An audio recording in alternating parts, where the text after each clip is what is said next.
돈 많이 벌고 싶으신 직장인들이라면 꼭 시청해주세요. 안녕하세요. 금융소비자TV 강일아 아나운서입니다. 오늘도 이사연 선고가격부 대표님과 함께하겠습니다. 대표님 안녕하세요. 네, 안녕하세요. 대표님, 우리나라에 네. 보험, 또 생명보험이나 손해보험사의 보험을 가입한 국민이 네. 4천만 명이에요. 예, 네. 아마 더 될 거예요. 그러니까 그만큼 전체 네. 국민의 80% 이상이 이제 보험을 그쵸. 가입했다고 보면 되는 건데요. 그래서 오늘은 이 보험료를 줄이면서 또 보험에 어떻게 가입해야 되는지 똑똑한 방법 한번 알아보도록 하겠습니다. 현명하게 보험료 줄이는 방법 있을까요? 보험료를 이게 보통 좀 줄여야지 하면서 사실 쉽지 않거든요. 보험을 과도하게 가입하시는 분들 굉장히 많다고요. 맞아. 이렇게 자영업 하시는 사장님들 보면은. 근데 가입하고 계신 거 살펴보면은 보장도 중복되는 게 많고, 그다음에 보험료도 굉장히 과다한 경우가 많거든요. 네. 지금 가지고 계신 그 보험 증권 있잖아요. 네. 그걸 한번 점검해 보는 것이 가장 중요합니다. 그럼 이제 점검하는 방법이 있을까요? 네, 이제 보통 저는 세 가지 기준에서 한번 보시라고 말씀을 드려요. 좋아. 첫 번째는 이게 나한테 꼭 필요한 보험인지, 네. 그거 한번 살펴봐야 되고요. 두 번째는 보험료를 앞으로 계속 낼 수 있는지. 또 세 번째는 가입하신 보장 담보가 이게 보장 금액이 많은지, 또 적절한지, 또 네. 부족한지 이런 것들을 네. 한번 좀 살펴보셔야 돼요. 이게 그러면 말씀하신 것처럼 네. 가입한 보장이 부족한지 네. 넘치는지 살펴보려면 이게 네. 기준이 굉장히 필요할 것 같거든요. 그쵸. 어떤 담보를 가입을 해야 될까요? 보통 이제 보험에 가입할 때는 첫 번째는 이제 그냥 지금 가장을 40대 이게 가정 있는 가장분을 제가 예를 기준으로 들어서, 예를 들어 네. 가장은 뭐 남자가 될 수도 있고 여자가 될 수도 있는데 이제 돈 버는 주수입원 그런 그분들의 첫 번째 사망보험금이 있는지. 그래서 네. 사망보험금도 이제 두 가지를 나누거든요. 네. 그러니까 무조건 사망 진단만 나오면 보험금이 나오면 일반 사망보험금이고요. 네. 아니면 그냥 이렇게 재해나 이런 걸로 인해서만 사망보험이 나오는 재해사망보험금이 있어요. 네. 근데 대부분 사망보험금 얼마 가입하고 계신지 아세요? 하면은 저 3억짜리 들었어요 이렇게 말씀하시거든요. 근데 이렇게 살펴보면 3억이 아니라 실제로는 그 일반 사망보험금 있잖아요. 네. 그 사망 진단 나오면 받을 수 있는 그런 것들 한 5천만 원밖에 없어요 보통은. 근데 어떻게 3억이라고 지금 네. 나오는 건가요? 나머지는 재해로 인한 사망보험금 2억 5천만 원. 그 그런- 기준이 확실히 나눠져 있는지 확인을 해봐야 될 것 같아요. 그렇죠. 그래서 이 돈 버시는 그 가정의 주 수입원은 물론 재해사망 이런 것도 이제 특약을 많이 가입하시는데 일반 사망보험금. 그러니까 일단 무조건 사망 진단서가 나왔을 때 받을 수 있는 보험금이 있는지를 네. 한번 좀 살펴보셔야 되고요. 네.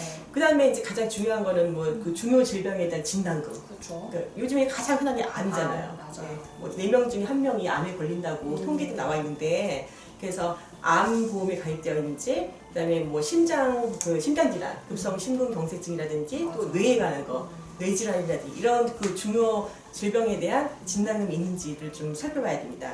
이게 말씀하신 보장 내용을 사실 전부 가입을 하려면 네.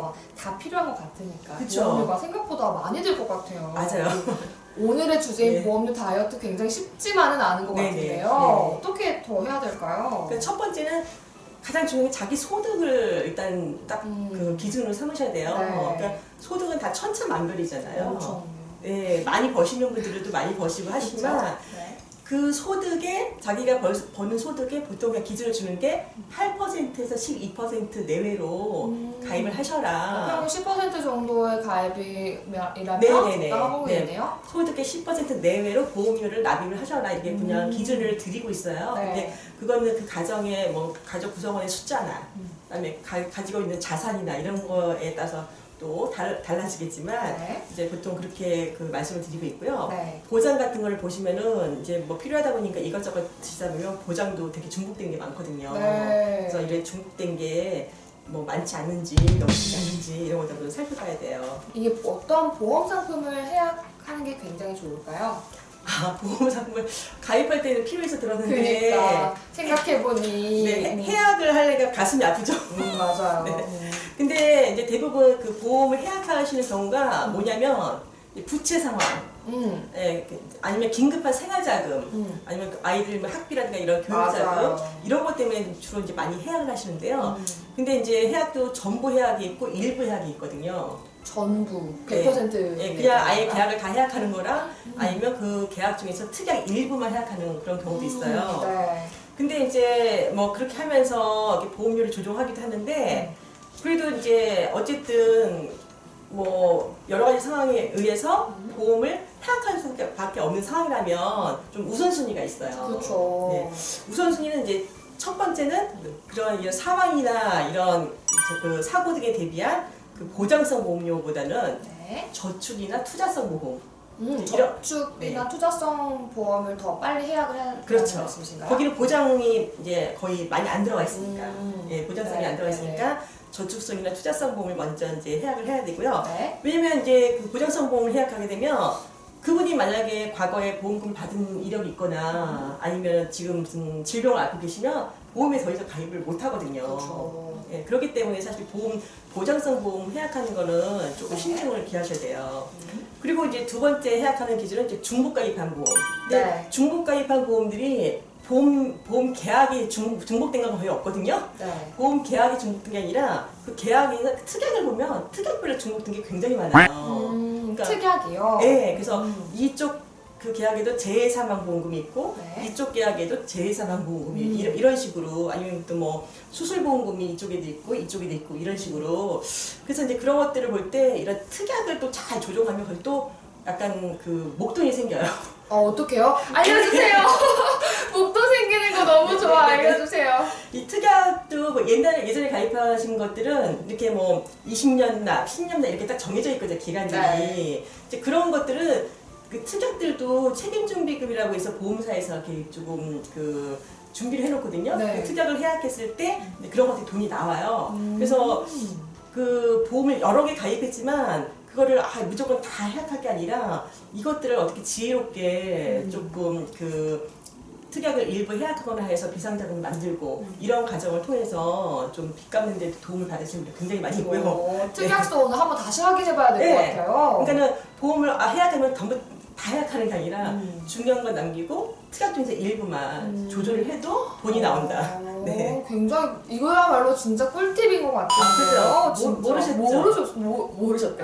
너무 당황스러웠어. 몰랐어요. 네, 진짜. 해약하면 다 해약해야 되는 줄 아시잖아요. 네, 근데 그게 그게 아니라 원칙인 줄 알았어요. 그 주계약은 나중에 특약만 일부 뺄 수 있거든요. 그러면 그 특약을 빼면 거기 돈이 나와요. 굉장한 네. 방법인 것 같은데요. 다 안 네. 하고 내가 네. 필요 없는 그 특약 부분만 그렇죠. 빼면 된다라고 네, 하시는 네, 네. 거니까 그런 것들이 모여 이렇게 보험이 많으신 분들은 그것들 모여서 네. 비상자금이 되더라고요. 그런 것들이 또. 네. 꼭 알아주셔야겠어요. 또 있을까요? 네, 그리고 이제 세 번째로는 그 이자율이 낮은 보험부터 좀 해약을 해야 되거든요. 그렇죠. 그러니까 예전에 1990년대라든가 2000년대 초반에 우리나라 금리가 굉장히 높았었거든요. 맞아요. 그 IMF 이후에 막 금리가 10몇 프로씩 막 했었거든요. 지금은 얼마 전에 보니까 하나은행인가 거기서 네. 5%짜리 하나 나온 것 같더라고요. 근데 그것도 아마 조건이 붙을 거예요. 그렇겠죠. 예. 일시적인 거였어요. 일시적인 거고, 그다음 한도도 있을 거고, 맞아요. 여러 가지 조건이 붙을 텐데, 예전에 그래서 그때 가입했던 보험들이 이자율이 막 8%에서 10% 넘는 것들이 많이 있었거든요. 네. 즉 그래서 그 예전 그 보험에 가입하신 분들을 사실 어떤 보험사들은 해약을 시키려고 그 계약들을 본인이 더 손해일 수도 있으니까. 네, 보험사에서. 보험사가 손해 역마진이라 그러죠. 그래서 손해니까 해약을 시키려고 콜센터를 운영을 해서 고객들한테 다 전화를 했어요. 회유하는구나. 그렇죠. 계약을 전환하세요 하면서 이거보다 이런 상품이 더 좋으니까 이거를 똑같이 이렇게 전환을 하세요. 이걸 해약하시고 이렇게 그런 영업을 예전에 막 펼치긴 했었거든요. 네, 그래서 이제 그런 보험들은 사실 네. 그리고 이 보험사 상품은 복리거든요. 네. 복리기 때문에 예전에 그 높은 금리의 상품들은 사실 해약 안 하는 게 훨씬 유리하시죠. 네. 네. 네. 또 그리고- 마지막으로 또 있을까요? 그다음에 이제 보험으로 가입할 수 있는 것 중에서도 이제 연금저축보험도 있거든요. 아까 지난번에 말씀했지만 연금저축은 세제 혜택을 주잖아요. 근데 맞아요.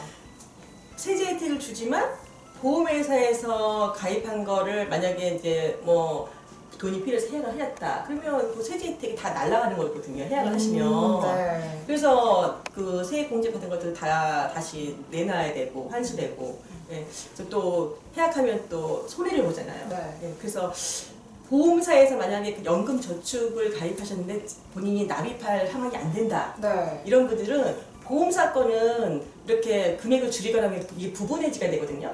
제가 이제 권하고 싶은 그 방법은 증권사로 이전을 하는 거예요.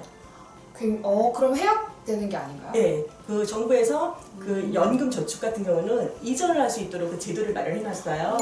그래서 해약이 아니라 그 상품을 그대로 증권사로 이전을 해요. 줄이는 것도 방법이겠지만 이거 네. 나눠주는 것도 하나의 방법일 수도 있겠어요. 네, 그래서 이전을 하면은 증권사는 이게 보험이 아니기 때문에 2달 안 했다고 실효되고 이런 게 없잖아요. 그쵸. 그냥 한 10,000원만 걸어도 되거든요. 오. 납입 금액을. 네. 네, 그래서 이런 보험사에다가 연금 저축을 세제에 딱 비해서 가입하셨는데 이 부분이 보험료가 내가 조금 부담이 된다. 경제 형편상 그러신 분들은 네. 그거를 납입을 중지하면 실효가 되잖아요. 효력 상실. 그쵸. 그러면 그 사실 효력 상실되면은 뭐 소득 공제 혜택도 못 받고 막 그렇게 되거든요. 그러니까 그러지 마시고 연금 저축을 증권사로 이전을 하시면 증권사에서 막 그 주식회사 이런 거 위험한 거 말고요. 네. 아주 안전한 상품이 있거든요. 뭐 채권형 같은 거. 우리 그것도 한번 네. 영상 한번 찍었었는데 기억하시나요? 그런 상품들로 펀드도 이제 좀 안전한 걸로 이렇게 옮겨 놓으실 수가 있어요. 그래서 그 옮겨 놓으시면 납입을 일단 자동이체만 안 걸으시면 그 계좌는 살아 있고 그대로 유지가 되면 똑같은 혜택을 받으면서 네. 저기 뭐 소득공제라든가 이런 거 받는 거에 불이익이 없거든요. 네. 그러니까 이제 연금 저축 보험에 가입하셨던 분들은 좀 이전도 한번 생각해 보시는 게 좋죠. 네, 오늘 보험료 줄이는 방법에 대해서 아주 좋은 꿀팁 전해드렸는데요. 보험료 줄이기 상담 조금 더 받고 싶으신 분들은 www.성공가계부.com에 방문하셔서 상담 신청해주시면 되겠습니다. 오늘 말씀 나눠주신 이서연 성공가계부 대표님 감사합니다. 감사합니다. 네, 오늘 영상 도움 많이 되셨다면 구독, 좋아요 마구마구 눌러주세요. 고맙습니다.